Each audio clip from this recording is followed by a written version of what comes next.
The night was quiet, the suburban streets illuminated by the dim glow of streetlights. Jack, in his late 30s, arrived home earlier than expected, his footsteps soft as he entered the familiar space of the house. There was an eerie stillness that felt different tonight, a subtle wrongness in the air that made him pause at the door. His eyes darted around the living room, where shadows cast long and silent outlines against the walls. He shrugged off his coat, the sound of the fabric sliding off his shoulders, the only noise. As he climbed the stairs, he heard faint laughter, Amy's laughter, but there was another voice, lower, unfamiliar, mingling with hers. Jack's heart sank, dread pooling in his stomach as his suspicions ignited. He stood at the bottom of the staircase for a moment, his breath catching in his throat. Something was terribly wrong. He had to know. He had to confront it. Each step toward the bedroom felt heavier than the last, as if Jack were walking into a nightmare. He could hear the muffled voices more clearly now, Amy's playful giggle intertwined with a man's quiet whispers. His mind raced, replaying every moment of their marriage, years of shared joy, hardships, and love that now felt distant and fragile. The hallway was lined with photos from their wedding, family vacations, anniversaries, snapshots of a life he thought was secure. But each picture now felt like a lie, a painful reminder of a life that seemed to be crumbling right before his eyes.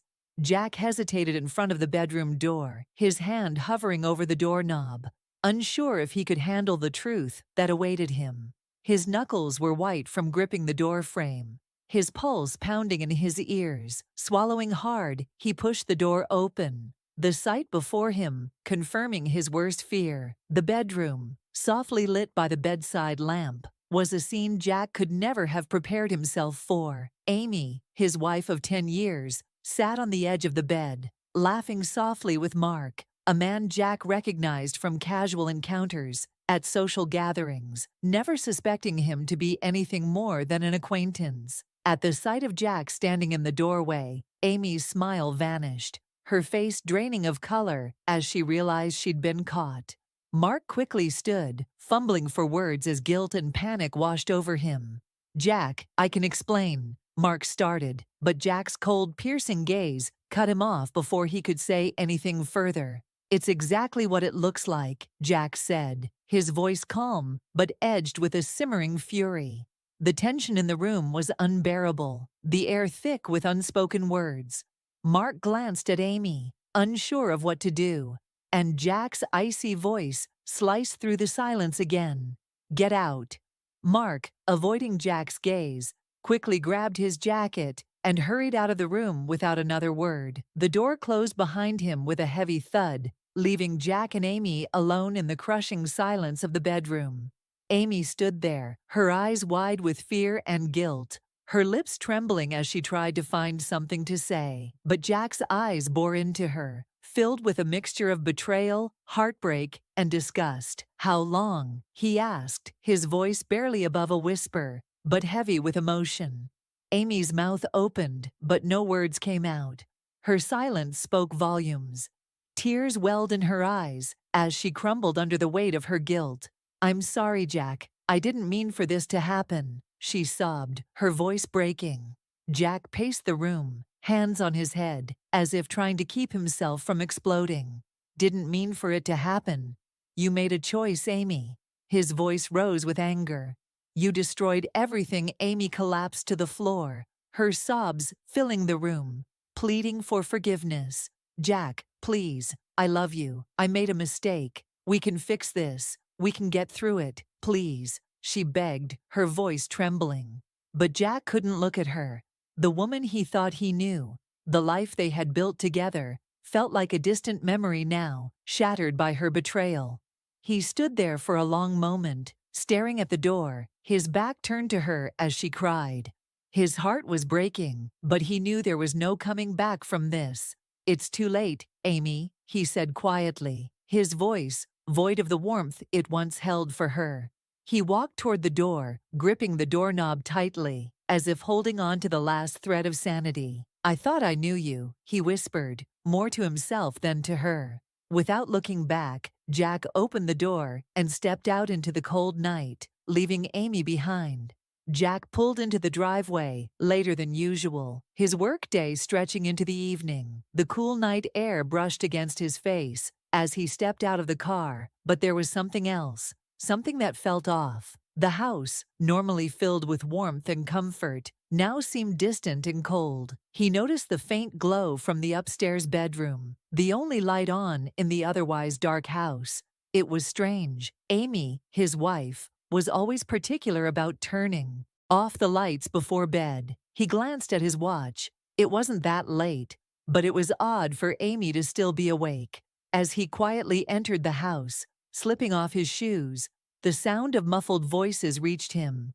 He stood in the living room, frozen. There was laughter, Amy's laugh, the sound he had fallen in love with. But there was another voice, deeper, unfamiliar. Jack's heart began to race. He stepped toward the staircase, his stomach knotting with unease. Could it be? No, it couldn't. Not Amy. His mind wrestled with his instincts, but his feet kept moving, drawn toward the sound of his wife's laughter, mingling with that of another man. He had to see for himself. Each step up the staircase felt like a march toward something inevitable, something Jack didn't want to believe. His heart pounded in his chest as the voices grew clearer, the laughter more distinct. Amy's bedroom door was slightly ajar, the faint light spilling into the hallway. As Jack moved closer, he could hear her, speaking in a soft, playful tone. "You're terrible," she giggled, her voice filled with a warmth that twisted the knife in Jack's chest. His mind raced, struggling to make sense of what was happening. This was the woman he had shared his life with for over a decade. The woman who had been his partner in everything, the mother of their children. But now, standing just a few feet away, Jack's world began to unravel. He stopped outside the door, his hand trembling as he reached for the knob. His eyes flicked to the photos on the wall, pictures from their wedding day, family vacations, moments that now felt like part of a distant, forgotten life. His mind screamed at him to walk away, to leave before the truth hit him. But his body betrayed him. He pushed the door open, and there it was, the scene that would change everything. The bedroom was dimly lit, the soft glow from the lamp casting long shadows across the room. Jack stood in the doorway, frozen, as his eyes took in the sight of Amy sitting on the bed with Mark, a man Jack vaguely recognized from work events. Amy's face was flushed with laughter, her hand resting on Mark's arm. When they noticed Jack, the laughter died instantly, replaced by an awkward, deafening silence. Amy's eyes widened in horror, and Mark scrambled to his feet, looking like a deer caught in headlights. "Jack," Amy's voice was a whisper, barely audible, as though she was struggling to find words. Mark, clearly panicking, stammered, Jack, listen, this isn't."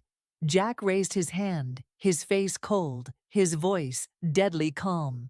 "Don't." Mark stopped, his mouth still open, but no words came out. Jack's gaze shifted to Amy, his eyes hard and unyielding. "How long?" His question hung in the air like a blade, cutting through the silence.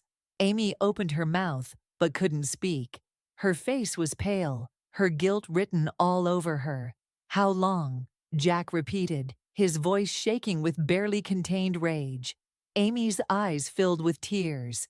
"Jack, But Jack wasn't listening anymore. His world had already collapsed.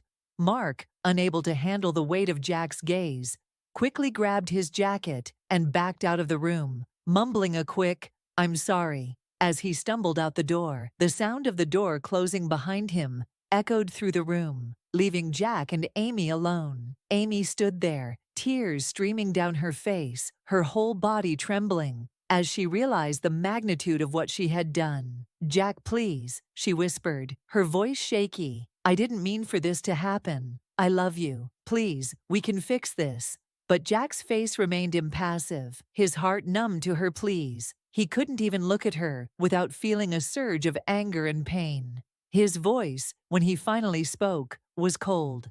"You didn't mean for it to happen. You made a choice, Amy." His words cut through the air like ice, and Amy flinched as if she had been struck. She fell to her knees, sobbing. I was weak. I don't know why I did it, but I swear it didn't mean anything. Please, Jack, I love you. I can't lose you.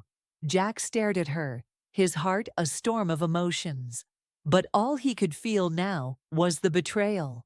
The life they had built together, the trust they had shared, it was all gone. Jack took a deep breath, the weight of the betrayal pressing down on him. He turned away from Amy, unable to bear the sight of her, sobbing on the floor. For a moment, he closed his eyes, trying to remember the woman he once knew, the life they had before everything shattered. But all he could see now was the betrayal, the image of her with another man etched into his mind. He opened his eyes and looked toward the door, his voice barely above a whisper. It's too late, Amy. She gasped, her hands reaching out toward him. But he stepped away, moving toward the door. We can't fix this. You made your choice. His voice, though quiet, was filled with finality. Amy's sobs grew louder as she realized the full extent of what she had lost. Jack, please, I'm begging you, don't leave.